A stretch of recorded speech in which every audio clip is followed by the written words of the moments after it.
ये जो स्थिति खड़ी हुई है आपके सामने, उससे आप कैसे बाहर निकलेंगे? अभी बंधकों को लेकर तस्वीर साफ नहीं है। 200 ताबूत जो भेजे गए हैं उसके बारे में डिटेल्स बता दीजिए। 200 ताबूत भेजने की वजह क्या रही है? देखिए, जब जब लड़ाई हो रही थी तो उस वक्त हर किस्म का इंतजाम किया जाता है। जंगो जदल में हॉस्पिटल्स को भी खुला रखा जाता है और पूरे इदारों के लोगों को भी छुट्टियां मंसूख की जाती हैं। इसी तरह जब ये ऑपरेशन चल रहा था तो उस वक्त वहां हर चीज प्रोवाइड की गई। वहां एम्बुलेंसेज भी गई, वहां कफन भी गए, वहां सब कुछ पहुंचाया गया कि खुदा न खास्ता को बड़ा मिसहैप ना हो जाए, क्योंकि वहां उनके बम स्क्वाड के लोग थे, उनके दहशतगर्दों ने अपने जैकेट बांधी हुई थी, तो कुछ भी हो सकता था। लेकिन मेरी आर्मी की, मेरे इदारों की स्ट्रेटेजी इतनी बेहतरीन और इतनी सुपर थी कि उन्होंने उनको टारगेट करके, निशाना बना करके उन दहशतगर्दों को जिन्होंने बारूद से भरी जैकेट पहनी हुई थी, पहले उनको उड़ाया। जब उनको उड़ाया तो वो खतरा खत्म हो गया कि खुदा ना खास्ता मेरे लोगों की शहादतें होंगी, मेरे लोग दुनिया से जाएंगे, तो उनको बेहतरीन तरीके से बचा लिया गया। लेकिन इंतजामात बहुत जरूरी होते हैं इस तरह के करने। कफन भी भेजने थे, वहां एम्बुलेंसेज भी भेजनी थी, वहां मेडिसिन भी भेजनी थी, हॉस्पिटल्स को भी खुला रखना था। पूरी तो कुल कैजुअलिटीज के बारे में आप क्या जानकारी दे सकते हैं डॉक्टर इरशाद, ये भी बता दीजिए। किसके बारे में? टोटल कैजुअलिटीज कितनी हुई है वहां पर? देखिए, 25 लोग शहीद हुए हैं हमारे, जिसमें 4 तो रेलवे के हैं और बाकी कुछ सिविलियन थे और कुछ मेरे रेंजर के जवान हैं।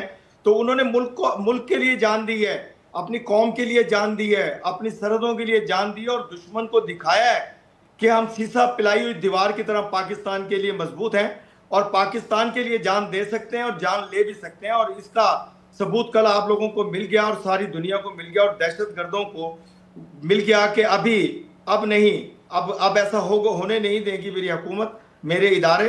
अब इंशाल्लाह मैं तो आपको फिर दावत दे रहा हूँ, खुदा की कसम फिर दावत दे रहा हूँ और दिल से दावत देते हैं हम लोग कि आओ मिलकर के खित्ते को पाक कर दें दहशतगर्दी से, नापाक इरादों को दुश्मन के खत्म कर दें। लेकिन काश आप सोच बदल लें, लेकिन आप सोच बदलते नहीं है।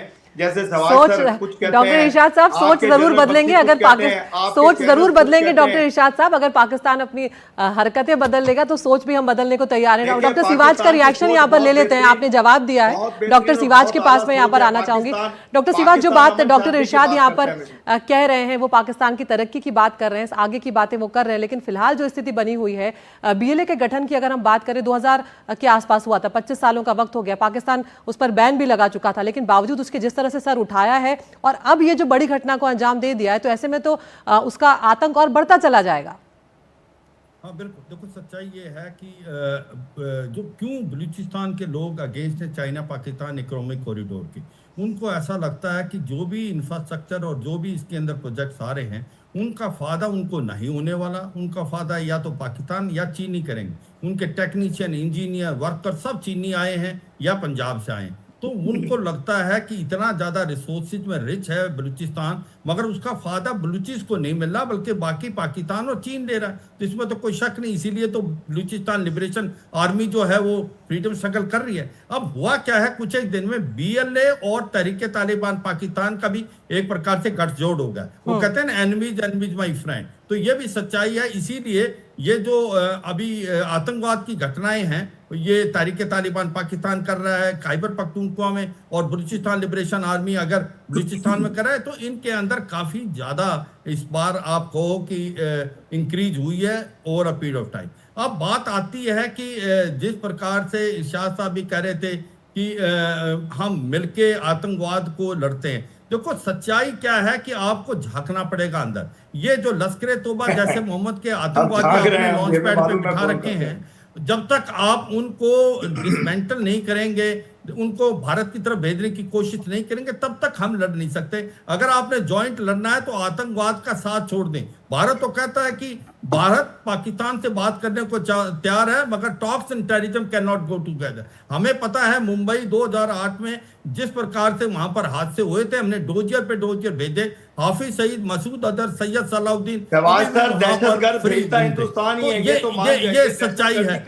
सुन ले इरशाद साहब, इरशाद साहब सुन ले, हमने तो दहशतगर्दी आप लोग करते हैं। इरशाद साहब सुनिए नहीं, आपको टोका नहीं गया था, अपनी अपनी बात शांति से रखिए। टोकन गया प्लीज।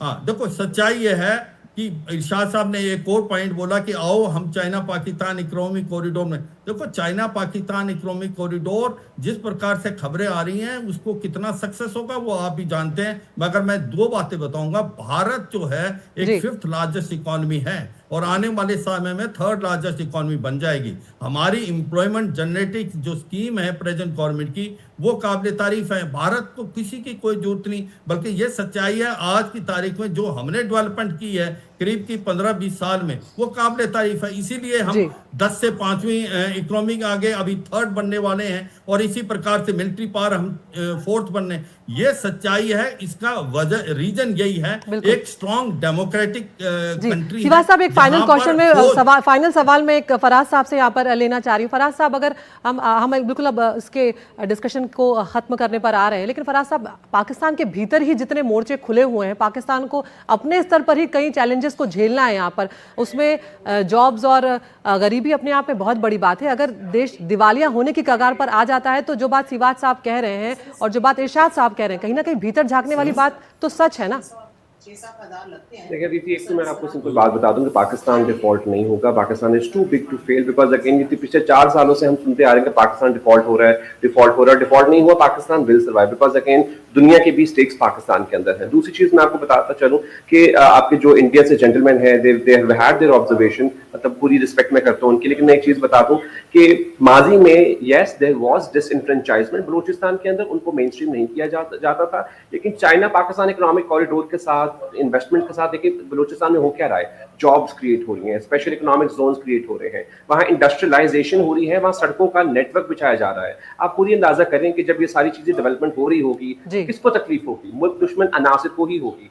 तो जो आज अटैक कर रहे हैं, जो दहशतगर्दी फैला रहे हैं, उनको इस पूरी डेवलपमेंट से ही तकलीफ है, उनको पूरी जॉब क्रिएशन से ही तकलीफ है कि अगर हम जॉब्स क्रिएट हो गई, अगर इकोनॉमिक जोन्स बन गए, इंडस्ट्रियलाइजेशन हो गई, तो यूथ जो है वो उनके साथ असला पकड़ने के बजाय नौकरियां करेगी, वो डेवलपमेंट का हिस्सा करेगी, वो मेन स्ट्रीम हो जाएगी। तो जो दहशतगर्द हैं वो यही चाह रहे हैं कि किसी तरह से ये जो डेवलपमेंट है, ये हर्डल्स क्रिएट करें, ये बिल्कुल। फराज साहब इतना ही वक्त था मेरे पास, मैं माफी चाहती हूँ आपसे। डॉक्टर इरशाद अहमद खान, फराज साहब, आप दोनों का बहुत बहुत शुक्रिया, आप हमसे जुड़े। और